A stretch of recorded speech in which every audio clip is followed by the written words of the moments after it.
expensive city in the United States of America into one that's affordable for each and every New Yorker. And what New Yorkers across the 5 boroughs gave us last night was a mandate to pursue the most ambitious affordability agenda the city has seen since the days of Fiorello LaGuardia. And it's time that we start to deliver it. Well, let's dig into that, because you're talking about a rent freeze, you're talking about free buses, you're talking about free childcare. Can you do that without raising taxes? I think you can do that, and I think you have to raise taxes on the top 1% of New Yorkers who make more than $1 million a year, and you do that by raising taxes by them 2%. And then you also increase the corporate tax of New York State to match that of New Jersey. So that takes us from about 7.25 to about 11.5%, which is what we see in New Jersey. These things together raise about $9 billion, which more than pays for our economic agenda and also starts to Trump-proof our city. But are you worried that could drive a lot of job creators out of New York? So what I've heard from a number of business leaders is that the affordability crisis is also affecting their ability to attract and retain talent. The city's inability to provide childcare means that businesses often have to provide stipends for that childcare. Right now, the absence of universal childcare means that a family will pay around $22,500 a year, which is more money than many of them would spend if they sent that same kid to college 18 years later.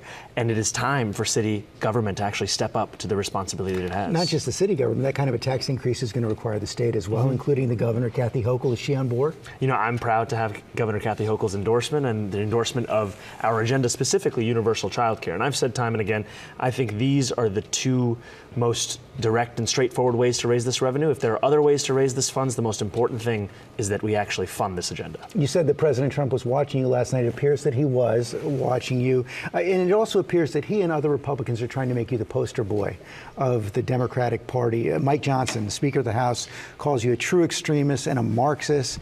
And he says now every House Democrat incumbent and candidate will co-own Mamdani's disastrous record in the 2026 midterms. How do you respond to that? Well, I'm looking forward to showing the power of an example here in New York City, an example of what it means to not just diagnose the despair in working people's lives as the cost of living crisis, but to deliver on it. And that's the contrast between myself and President Trump. He's someone who ran an entire presidential campaign on the promise of cheaper groceries and is now, as the president, making it harder for Americans to afford those groceries by cutting SNAP benefits. You worried he's going to crack down on New York City, maybe even do what he's done and tried to do in Portland and other cities, call the National Guard in? You know, I think that his threats are inevitable. I also know that it's time we actually call this for what it is. This has nothing to do with safety. It has to do with intimidation. If it was safety, President Trump would be threatening to deploy the National Guard to the top 10 states of crime, 8 out of which are all Republican-led, but because of that party, he won't actually be doing so. So you say you won't be intimidated. How do you stand up to it? I think there's a number of ways. The first thing is you actually utilize the courts. You stop treating things as being law just by virtue of the fact that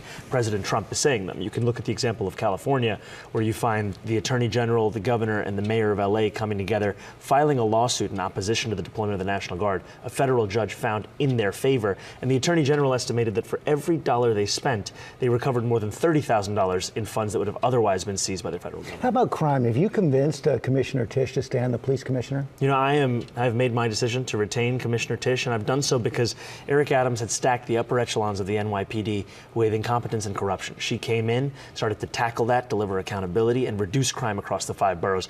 That is what we would build upon under a Mamdani administration, in addition to creating a Department of Community Safety to tackle the mental health and homelessness crisis head on. You've made your decision. Has she made hers? I am looking forward to continue to having conversations with her and to assembling a government of the best and the brightest to deliver on this agenda. You know, last night you also said you wanted to reach out to New Yorkers who didn't vote for you. Probably highest on that list is Jewish New Yorkers. It looks like there was about a 30-point gap, according to the exit polls, between you and former Governor Cuomo. How do you convince those voters that your vision of New York includes them and your victory is not a threat to them? You know, I was on the M57 not too long ago, which is the slowest bus in New York City, 4.9 miles an hour. And I was seated next to a woman who introduced herself to me as a speech therapist. And she told me that she was Jewish, and she said that her daughter is a huge fan in phone banks from college and that she wasn't so sure. And I asked her to share, and she shared her thoughts about what it also means to be Jewish in New York City today and the scourge of anti-Semitism that often worries her, that she was trying to sell her apartment. A realtor told her to put away, in her words, the Jewish books on her bookshelf. And I told her that this was unacceptable, that we were fighting for a city that didn't just protect Jewish New Yorkers, but celebrated and cherished those same New Yorkers. And I'm looking forward to being the mayor for every single person that calls the city home and showing that my job is not to remake City Hall in my image, but rather in the image of struggling New Yorkers. And that means New Yorkers will find themselves and their struggles in people who have decision-making power across my You administration. said a lot of that during the campaign, but it didn't seem to work with this group of voters. What more can you do now? Well, I think there are a lot of voters for whom the trust comes from the actions that you actually take. Many have have understandably been disappointed by politics and the promises that have been made by many before me. Now my opportunity is actually to deliver as the next mayor of the city. I was struck by a tweet that came out last night on X from Bill Ackman, who was one of your biggest opponents in the campaign. Billionaire, spent a lot of money trying to defeat you, but he did congratulate you and say he wants you to call on him to help New York. What are you going to call on him to do?